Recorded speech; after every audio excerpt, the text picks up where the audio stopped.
David Trotter. I'm the founder and publisher of Awaken Magazine, and I'm so excited to have you with us today as we are celebrating the launch of Awakened Hearts Volume 2. I got to figure out how to make this not backwards, but it's the right way here, so you can see it correctly.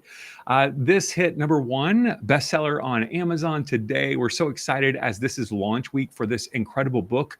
They include 25 sacred stories of breaking free and rising higher. And each day this week, we are featuring some of our incredible contributing authors to share about their lives, how they're making an impact in the world, what the writing process was like. And we're just celebrating them and the great things that they're doing as we're sharing the book.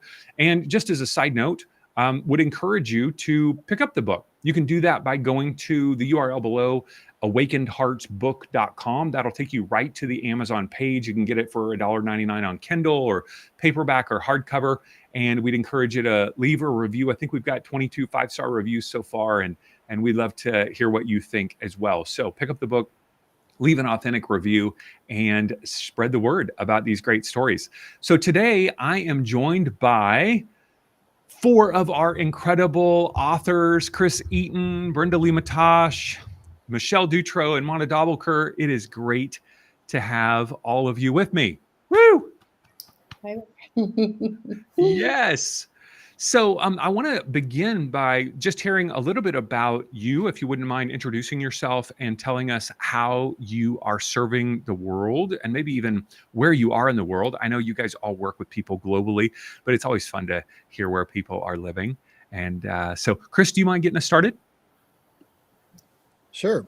I'm Chris. I'm out of Tampa, Florida, just north in Newport Richey.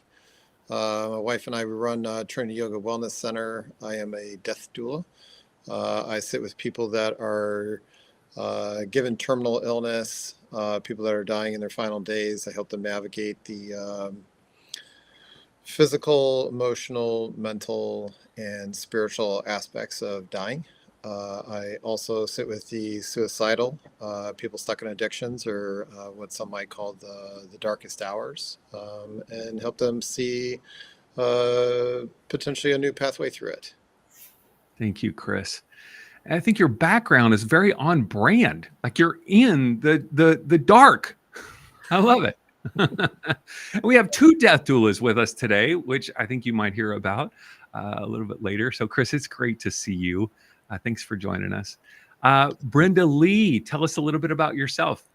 Yeah, so my name's Brenda Lee, and I founded Attuned Guidance. And I'm a mindset coach, a way shower, and a Gene Keys guide. And I help people dismantle the program that's creating the narrative that they're living in their reality and that they don't understand. And I teach them how to drop into the heart center and listen to their truth and listen to their own wisdom, and to know what that feels like and to be present with that. And the first thing we do is get down to the truth of what's going on and to be fully honest and authentic with their answers. And then we start dismantling, and I teach them how to create a new program and connect with the quantum field and magnetize everything that they desire to themselves. I'm in Tampa, Florida, or I'm in not Tampa. I'm in Naples, Florida. I have Tampa on the mind now with Chris. And you're also known, I know from our previous conversation, your friends call you the Truth Fairy. They do call me the Truth Fairy my whole life. And I don't have a problem with that, because that's all that really gets us to where we need to go, right? If we're expanding our conscious awareness of ourself, which is really the game of life, is to be truthful with ourselves and with others. And so a lot of people have a hard time, wanting to drop into that truth. And I make it as gentle as possible, but it's always truthful, and it always gives them really good results. And for those of you who are watching, I would definitely encourage you to listen or watch or read the interviews with both Chris and Brenda Lee that came out this week as featured contributors in the book. They share their stories, which are very powerful. And of course, you can read their stories of awakening in the book itself. So thank you guys for being here. Michelle, tell us a little bit about yourself. So I have a retreat center up in Julian, California, which is about an hour east of San Diego. And I have a podcast. You were a guest on it, so thank you for that. I have online courses. I have a new one kicking off this January. I help overall people find their very unique purpose in life. Hence, the name of my business is Inner North Star, is helping people discover that within themselves. I also have a nonprofit, so I offer PTSD retreats for female veterans and first responders as well. So, that's sort of the mix of it all. Some one-on-one private coaching every here and there, and mastermind groups. So that's it overall. It's great to see you. Thank you. You as well. Yeah. And Michelle will be with us at the Awaken Lifestyle Expo on Sunday, December 7th, participating in the book signing.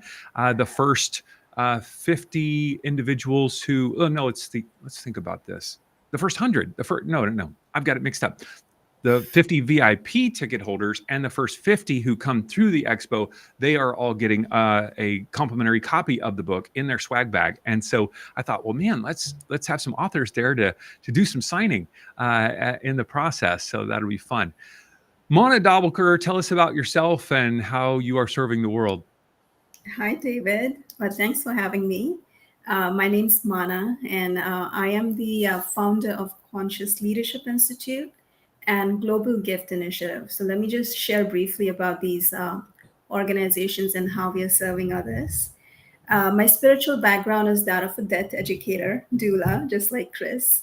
And I'm also a channel, a psychic, and a medium. And my educational background is therapy. So through CLI, we guide those who are ready to deepen their awareness, helping people face mortality with grace, awaken their soul's intelligence, live with greater presence and purpose. So it's kind of a school of spiritual education. And then GGI, gift, we kind of extend that same spirit into humanitarian action. So providing education, meals, medical aid, mental health support to people who are in need around the world. So for me, inner awakening and kind of the outer service are two sides of the same coin. So we grow spiritually when we, of course, remember our shared humanity. So I feel like my work bridges both, guiding people to kind of awaken within, but then also to live that same awakening through serving others. And I'm in Los Angeles. Thank you, Manna. For those of you who don't know, as she mentioned, Gift Global Initiative is our nonprofit partner for Awaken Lifestyle Expo, and Manna will be doing sharing a workshop and a demonstration of psychic mediumship there at Awaken Lifestyle Expo as well. And I've been through a lot of her training, and she has blown my mind with what she is able to create space for. And I was like, after a few weeks, I'm talking to dead people and I'm like, what is going on? And she's like, don't call them dead people. Stop doing that. Yeah. They don't like that. Yeah. They don't like that. They don't like that. They don't like that. Yeah. She helps correct my playful language. So it's great to be with all of you. It is so wonderful, a privilege to have you participating in the book. And for those of you who haven't had a chance to pick up the book yet, each chapter really shares a story of awakening to mindfulness, consciousness, spirituality, and it comes in the form of so many different so many different perspectives. And oftentimes it comes in the form of challenges that we go through. And so I really encourage you to pick up the book. If you see, I was trying to find one of your guys' chapters, but at the beginning of each chapter, you've got the picture of the contributing author, and it's got their bio and website and information at the back so that you can easily get in touch with them and connect with them, because so many of them, as they have mentioned, offer their support as you are going through the ups, downs, and twists and turns of life. So I want to begin by talking a little bit about this term awakened. That's the name of the book, Awakened Hearts. And when you think about this term awakened or awakening, what does that mean to you? Chris, do you mind going first? I'll tell you, it's not the first 40 years of my life.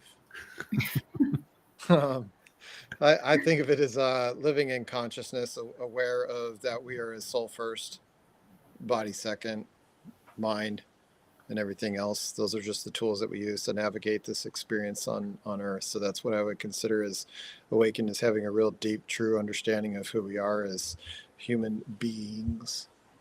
Hmm. And you obviously go in depth in terms of your chapter about that journey of awakening. Do you mind just sharing, just in kind of a brief nugget, how that unfolded for you? Um, yeah, so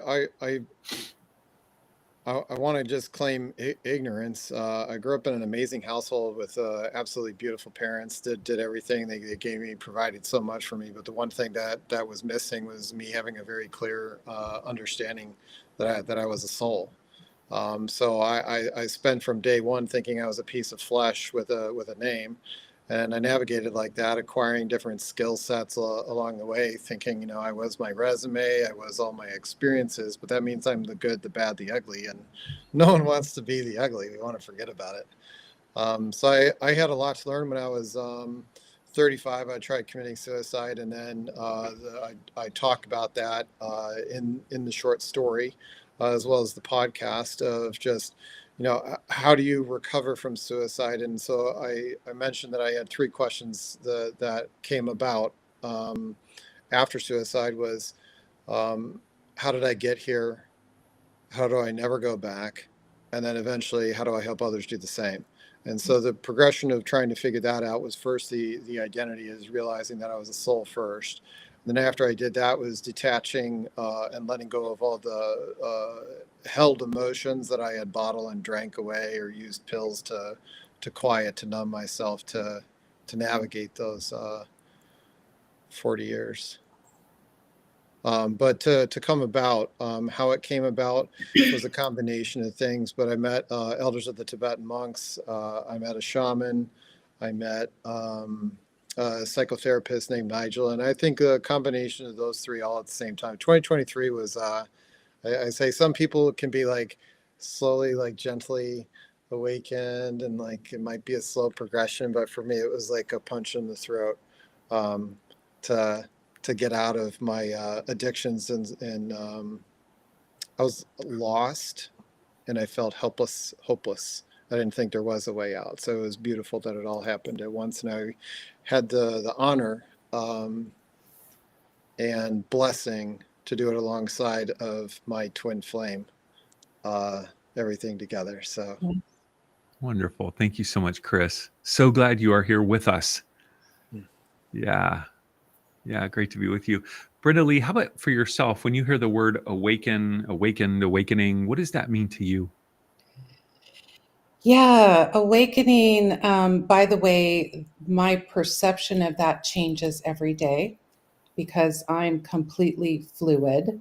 But as of this moment, my awakening for me is observing the outer world with reverence and honoring and understanding with compassion that each soul is on a journey and that I'm connected to every single one of them.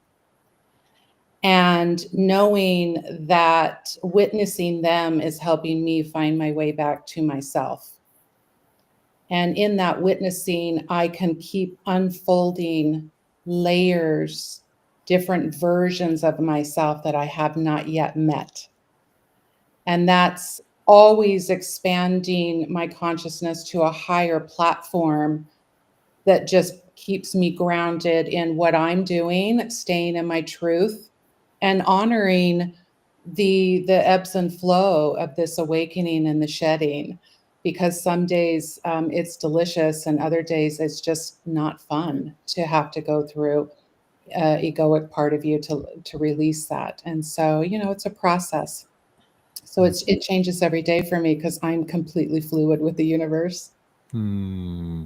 Hmm. This sounds so odd, but I'm so intrigued by your necklace. What is going? What is your necklace? Oh, it's so funny because my friends tell me that I carry wisdom in a scroll, and I'm the scroll. And so when I found this, it's diamonds and it's a scroll. And so I just carry Beautiful. it because I feel like it just reminds me that I'm carrying wisdom that belongs to all of us, right? And I'm just transmitting it out to those that are ready to receive it. I love that. I love that. Thank you. Thank you. How about you, Michelle? What does the word awakened mean to you? I would echo what Chris and Brenda have already said. I too think it's fluid. I think that for me, it has a lot to do with really having a recognition for the uniqueness of why you're here, which I think every single person has a very unique gift and reason that they're here in this lifetime and how valued they are for that. Even in the moments like Chris was saying earlier, when we're at our lowest and we think we provide no value, is that I hope everybody has a chance of an awakening through a Tibetan monk or whatever it may be to realize just how valued you are and how valuable your life is. And I think that's what that means to me is just that realization, not just for me, but for every single person that I ever run across, is what a gift they are and what a gift they are to this world. Even like I said, in the times that we don't realize it or know what that is. Thank you. Thank you for sharing that. How about you, Manna? This concept of awakening, what does that mean to you? I'm just going to echo everything they said. To me, being awakened means living freely. Let me expand on that. Awakening is kind of like the shift from living on an autopilot, driven by fear or conditioning or old belief systems that kind of keep us boxed in, to then living from awareness and freedom. And it's really about remembering who you are, right? It's your deeper, I guess, soul's purpose or your blueprint or your connection to spirit, to life, to death, and letting that awareness kind of guide how you live every day. In mediumship, David, we kind of often talk about it in terms of four pillars of mediumship, which is anitya, anatta, shama, and nirvana. Everyone knows nirvana, right? But there's that process before you get to nirvana. Anitya is recognizing the impermanence of life, and then that leads us to anatta, which is no self or having no fixed identity because everything is so fluid, right? And then shama is forgiveness or a constant state of consciousness where you're able to forgive not just other people but yourself as well. And I feel like together, all those three things lead us to awakening or nirvana or freedom, as I put it. So true awakening also doesn't really end with self-awareness. Okay, I think it's or personal liberation. I think it's naturally kind of expands into service. So if you look at everyone on this call here, when you live freely, I feel like you kind of become a mirror to others, right? To do the same. Your presence and how you're living your life becomes a form of leadership, consciousness and action. That's how I look at it. That's what awakening is for me. I think one of the things that I find interesting about Mana's life is that you are serving in a kind of quote unquote spiritual capacity as a teacher. You guys don't Mana puts on multiple multi-week trainings, 12-week trainings on mediumship, psychic development, crystals, death doula, all these different programs. But then simultaneously, you're running a nonprofit that's making a difference in multiple countries. And so I'm curious, why aren't you satisfied just doing the quote unquote spiritual? I know everything's spiritual. You don't have to correct me. But like, why are you so drawn to the physical needs of this world? That's a great question. Like I said, I don't think those are two separate things. Mm-hmm. I feel like they are two sides of the same coin, and one is not complete without the other. So yes, you can sit in a classroom and I think you can study and focus on your own personal awakening, and that's great. But I feel, at least for me, I don't think my soul's purpose ends with classrooms. I think you got to take it outside with you. Um, and there are people out there who cannot be in these classrooms, right? So, how do we bring everything that we share in these classrooms outside of the classroom? And that could look different things. It could look like an educational sponsorship for someone. It may look like a medical grant for some child who's, cannot pay for their own medical expenses. But I really feel like real spiritual awakening happens when you take everything that you know and have and apply it in serving others. Mhm. That kind of spiritual ascension is incredible. Mhm. Because you kind of look at your problems as like a little orange, comparing it to the orchard out there. So every time I come back from Africa, I just don't have the same perception about my issues, my problems, because I've seen something much bigger. I've seen suffering that is much bigger than mine. And that kind of helps me be a little bit more grateful, Mhm. and I think gratitude is a key to everything we do. Mhm. Mhm. Bit of Chris's chapter as he's large on the screen. The beginning of Chris's chapter starts with the pressure of everything was pressing down on him. The noise inside his mind was deafening, the kind that pressed against his chest and swallowed the sound of his own breath. The mirrors in the house were covered. He couldn't stand the sight of himself. Yet there he stood before the uncovered mirror in his bathroom, pouring whiskey into a glass with one hand, clutching a bottle of pain pills in the other. The taste of relief hovered on his tongue. For months, perhaps years, he had wished something else would end it, a car crash, a heart attack, anything. He had rehearsed this moment, the end, the release, the thought he wouldn't have to keep carrying invisible battles. His children wouldn't have to endure a half present father absent in mind, body, and spirit. They'd be better off, he told himself. Oh, I have chills. I, I really feel the emotion in that moment. And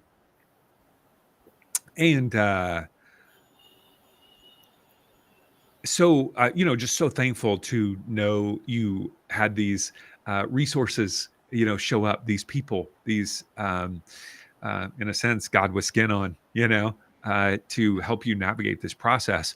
And I'm so curious about how your life, number one, actually I want to ask you, you wrote this whole chapter in third person, which I found is so fascinating. So maybe if you could share with us why that is. Maybe let's begin with that question. I've got a follow up. So, do you mind sharing that? Yeah. I had initially when someone is going through a hard time or when there's something you don't want to talk about, let's say like a deep dark secret. When you go to psychology, most of the time they're going to teach you some form of a disassociation in order to approach that topic. So for instance, if I were to say something happened to me when I was a child, I might get overclapped. I might get that tightness in the chest and in the throat, and that's a natural human response. It's the fear. It's the sympathetic system turning on because it says something's not right, as if I'm visiting that same scenario again. I'm reliving it. And so by disassociating and talking through third person or visualizing in third person or journaling in third person, we're able to revisit that same scenario, but with less intensity, less emotional attachment. Then you want to get as close to the finite detail as you possibly can, and then release, let it go. And so that's why I wrote it in there, because initially for the first 40 years of my life, the language in my head, if I stubbed a toe, oh my goodness, I was like, are you stupid? Are you an idiot? Like, what is your problem? Are you a klutz? Like, I was so brutal, negative, and mean to myself. And when I went and I sat with the shaman and the Tibetans and my psychotherapist, he's like, would you ever talk like that to another human being? I was like, no. Well, turns out that I and many other people, we learn to negatively motivate ourselves. And so I swore that I was never going to talk like that to myself again. And so in my head, just for the record, in my head, I talk in third person. So when I'm having a bad day, I'm like, wow, Chris is really experiencing something, or I will identify with it. So if I say, I am angry, I am this, I'm now identified with that. So I encourage everyone, distance yourself from whatever it is, whether it's the emotion or the experience you're going through, and you'll be able to have a more clear perspective and navigate through that easier than if you were to identify in that. And I know you didn't use it for this purpose, but as a reader, it was so incredibly powerful and compelling to read something like, wait. It kind of caused my mind to feel this dissonance of like, wait, he's talking about himself. Wait, he keeps talking about himself. And it made it even more powerful in the reading process. So, and I know you didn't do it for that purpose, but that was the impact for me. How is life different for you now than, pre 2023? How would you describe your life these days? My life's a blessing. I still experience weirdness and intensities that come on, but now I handle it with grace. I just simply observe it as it comes and goes. But most of my days, everything has been in synchronicities or deja vu or whatever you want to call it, gifts from God, blessings. And by that, I mean, I've had some trainings come up. I've run into financial problems. The next thing I know, someone's gifting me money, or someone's gifting me a new training thing, or they're saying, go talk to this person. Everything that I need to do is now what I would call on my soul's path, divinely guided, and I am simply but a hollow bone. Thank you, Chris. Good to be with you. Yeah.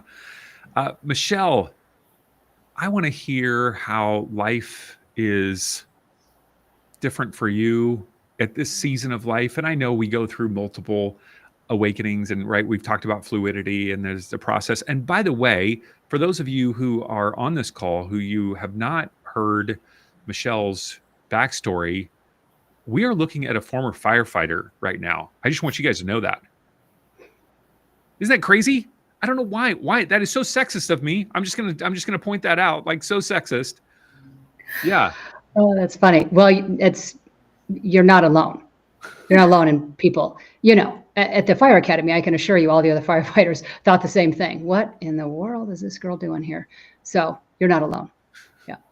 Tell me about your life these days. How is it different than... So the other one, while we're busy just saying things, today's Veterans Day, and I also am an Air Force veteran. So there we are. So I've got all the bases covered. How is life different from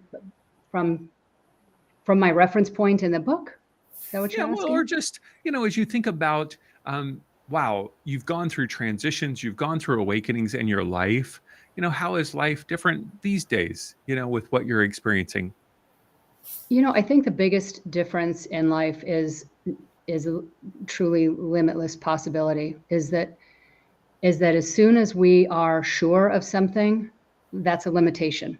Because as soon as we are certain that something is some way, and that was, really kind of the crux of my story, then we don't have the ability to see everything on the periphery. And the things on the periphery might be there for us as our next step, as our next opportunity. But if we're so goal-driven and we're so certain of everything and how it's going to be and how it needs to be and what we're chasing, then the very thing that's meant for us, could pass us by. And so I think one of the biggest gifts for me has been to constantly remind myself how much everything out there is a possibility and one never knows. And like Chris was saying, you never know what the next gift is going to be that's going to show up. So not to get caught up in when things are difficult. And I know it is for a lot of people right now for many reasons. It's not permanent. And if you're open to whatever it is that you need or whatever direction might be in your greatest and highest good, it's amazing how much that always shows up. But you have to be paying attention, and you have to be open, and you have to not be sure of how it's going to show up. just that it will, and then stay open to possibility. So that was the biggest thing, certainly for me. I thought I knew everything. I thought I had all the answers. I thought I had it all figured out, and I had it all wrong.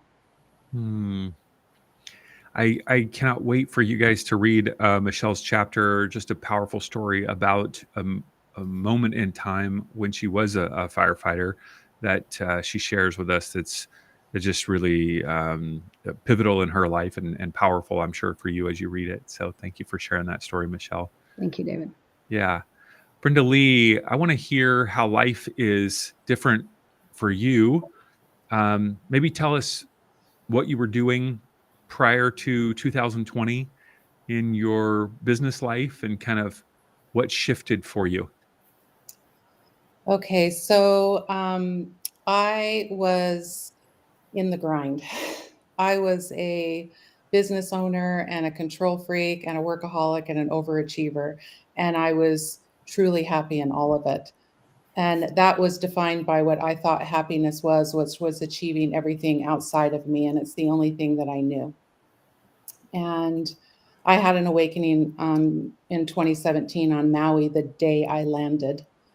And I was just in the cosmos meeting a version of myself that I didn't know existed, but I fell in love with her instantly and I trusted her. And I was running a company that flew rock stars, royal families, and celebrities on private jets around the world. And I managed jets and I flew on them with them. And it was really, really fun until the day it wasn't. And the day it wasn't, I had decided to choose peace over success. And it was the most liberating day of my life. And I've been fulfilled ever since. And I can't attach anything to that word fulfilled other than inside. I choose me every day. I choose peace. And I'm in my calling.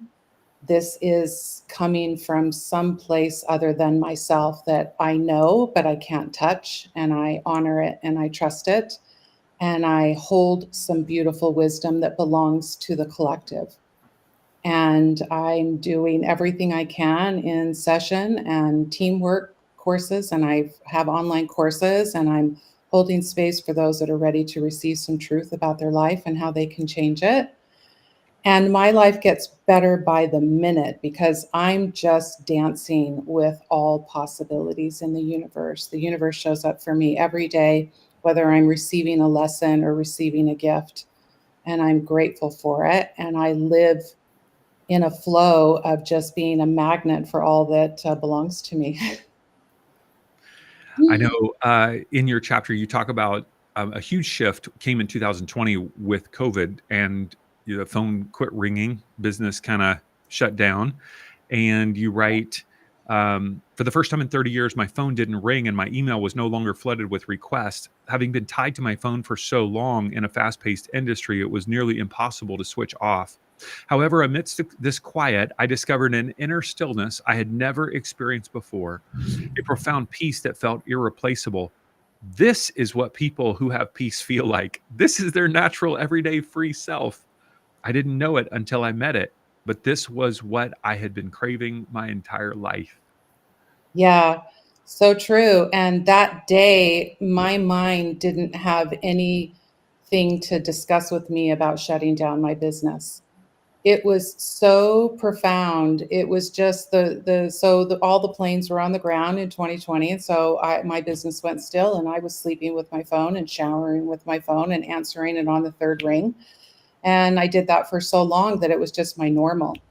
And that affected all of my relationships. And I was a people pleaser and an overgiver. And I was all these things that was literally giving myself to the outside play that we call this world, which is, I just see it as a big screen and a big play now. And I honor everybody else's play, but I also put myself first and honor mine first because I can't help anybody unless I'm staying in full alignment with who I am. And so, yeah, I had somebody call me who was quite well known and wanted one of my airplanes for a 3-month tour. And I just heard no. And I hung up the phone and I was done that day. So, 2020 was the best year of my life because I truly chose for the first time freedom, and I chose not to give it up for money or status or prestige, right? And so, and then attuned guidance came shortly after, just kind of dropped in my crown. And I had been coaching people since I was a child, so it was perfectly natural for me, but I was coaching people from a healed version of myself as opposed to having relationships from a wounded version of myself. So I just started attracting new people, and it was refreshing. Thank you for sharing, Brenda Lee. Yeah. Appreciate that. I was really bummed when she wouldn't let me book that plane that day. I was just really pissed off. It Sorry. was not me. Thank you for sharing. Manna, how about you? I know you have been seeing things since you were a small child and navigating kind of how to utilize those gifts and abilities. But when you think about life now, how would you describe your life now prior to other seasons that maybe aren't, I don't know, as aligned or as awakened, perhaps as you would experience life now? Yeah. I'll just talk about 2025. This has been a crazy year, isn't it? I feel like life is far more alive. Um, it's far more rich, and I also feel like it's a little bit more attuned to meaning than before. Um, Death and loss. I had my little brother passed away right as I was writing the book, and I feel like death and loss carry a different meaning now because of my work, obviously, but also I feel like I've come to see dying not simply as an ending, but a little bit more. Um, it's a little bit more magical for me. It's transformative for me, and that kind of changes how I live now. It changes how I love or how I show up for the people I love. There's less fear, definitely less fear. Not necessarily none. Obviously, there's fear, but I guess there's less fear of the unknown. There's because I've felt it. I've seen it. I trust more. Trust was a big thing for me before. Trust and safety, and I feel like I'm a little bit more anchored now in my own inner knowing. Um, and finally, like just like everyone else on the call, I feel like there's a little bit more alignment.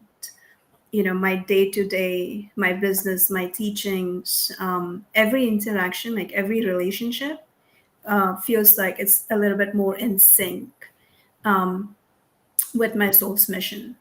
There was a time when I was doing like multiple things. You know that, David. I've known you for a couple of years, but this year has been a lot about boundaries and between. I feel like the boundaries between my spiritual life and my everyday life are fading. It's kind of becoming one and the same, and I love it. I actually love it. My spiritual path is no longer separate from my job or my everyday life, and I love that. Absolutely, I think it's woven into every small thing I do, like every email I send, or every podcast, every live stream I do, every moment I spend with people is all kind of it's all in alignment with where I want to be. Yeah. So yeah. Yeah. Beautiful. Thank you. I'm curious about everyone's writing process. And I know some of you have been writers for some time, and for some of you, writing your story was more of a first time experience. So, what was that like to sit down and capture a part of your story, right? You can't write your entire story in a chapter, but what was that writing process like? Maybe where you wrote it, when you wrote it, how did it feel writing it? How about you, Michelle? What was that like for you? I'm probably going to be the least interesting. I'm certain of it. I think I wrote it in an afternoon. I mean, I know I did. I love writing. What was interesting to me, and I cannot wait to get this book. I think it arrives tomorrow. Maybe it's Thursday. But there's a person that's pivotal in this entire story. She's the one that runs this firewalking school. And this firewalking school was as David mentioned, I was a firefighter, left the fire department, and then wind up at this school to walk on fire, which made absolutely no sense at all, why anybody would ever do that. And so Peggy Dillon, who's the founder of Sundor, that's a big reference point in my story, I realize I talk about her and how pivotal those 4 days at this women's retreat were. I mean, it completely changed the trajectory of my entire life. I probably told thousands of people this story. And the only person that has no idea of this story is Peggy Dillon. And I thought, I cannot wait for this book to come out and send her a copy and say, I'm so sorry. It took me 25 years to say thank you for the work that you do. But it's it was a very good reflection for me to think, I don't want that to ever happen again. It doesn't even have to be some life pivotal thing, but anyone at any point in time, it could be the checker at the grocery store, a server in a restaurant, that when we appreciate anything, to never lose a moment in expressing gratitude for whoever and whatever is before us. And that to me was my biggest takeaway, was how in the world does she not realize how pivotal she is in my entire life? So that was a good reflection and a good course correction, going forward for the rest of my life, is I won't have that happen again. Thank you. How about you, Chris? What was this writing process like for you? I hated writing. My whole family used to make fun of me, saying like, "Oh, wow, yeah, Chris, he's still, reading Disney classics, picture books and stuff." And then this whole 2023 happened. You can't see it in the background, but I read about 80 texts, and not easy. Everything from, the ancient manuscripts to whatever. So when that happened, I all of a sudden actually became interested in writing. But this was the first time where I was going to throw myself out into the world. And so it was entertaining when I first started writing it. I was like, no one's going to read that. No, people don't want to do that. I was like, they don't want to hear your story. And I was like, wow, man, the self-doubt. Chris is experiencing all this, all this heaviness. And then I was like, you know what? Never mind. I'm going to go into meditation, do what I do best. And so I did a meditation for about 2-3 days. I came out, wrote it in a couple of hours. Then I walked away for a couple of weeks and came back in with left brain, tidied it up, and then sent it over to you guys. But yeah, it was entertaining. It's amazing how many authors that have participated in both of our books have this feeling of, oh, nobody's going to care about this. It's either one extreme of nobody's going to care about this, or everybody's going to think I'm an absolute nut job. Like, this is just crazy. Like, I'm, my life's a mess, or I have had these crazy spiritual experiences, and really what I find is that people, the response is empathy and connection, right? There's just this empathetic experience. Like, I had this emotive, like, oh my gosh, like I'm there with you, or connection of going, cheering you on, and so happy that you're doing whatever you're doing in the world, right? I feel that with all four of you. I feel empathy and connection. So that's the result that I think oftentimes readers really have. So thank you for courageously sharing your story. Thank you for creating a platform to share our stories. Yeah, of course. How about you, Manna? I know there was some transitions that were happening in your life in the writing process. What was that writing experience like for you? Yeah, man.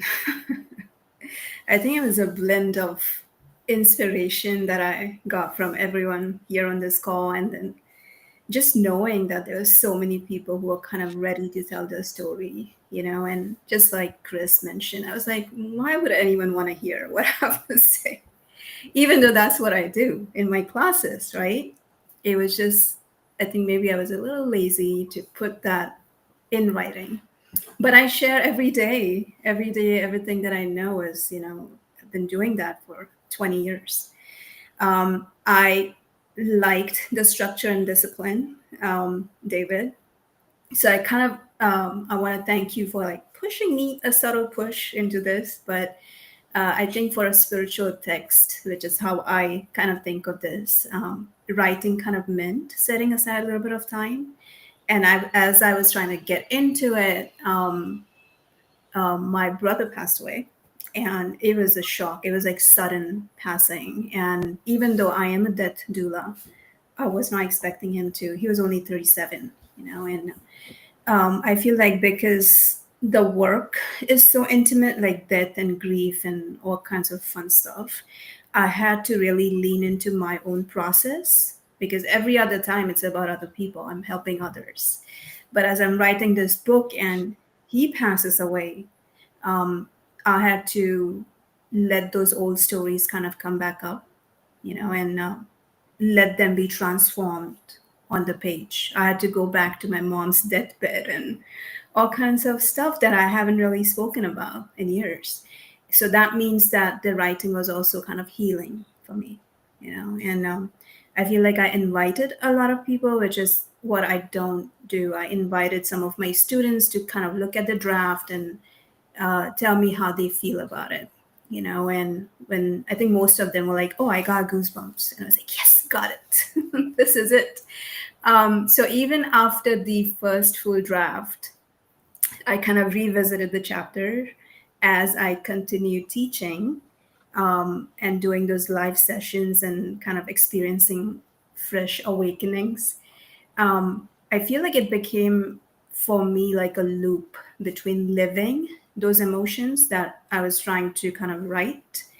It was just a heavy month, but I think it came at a strangely transformative time for me.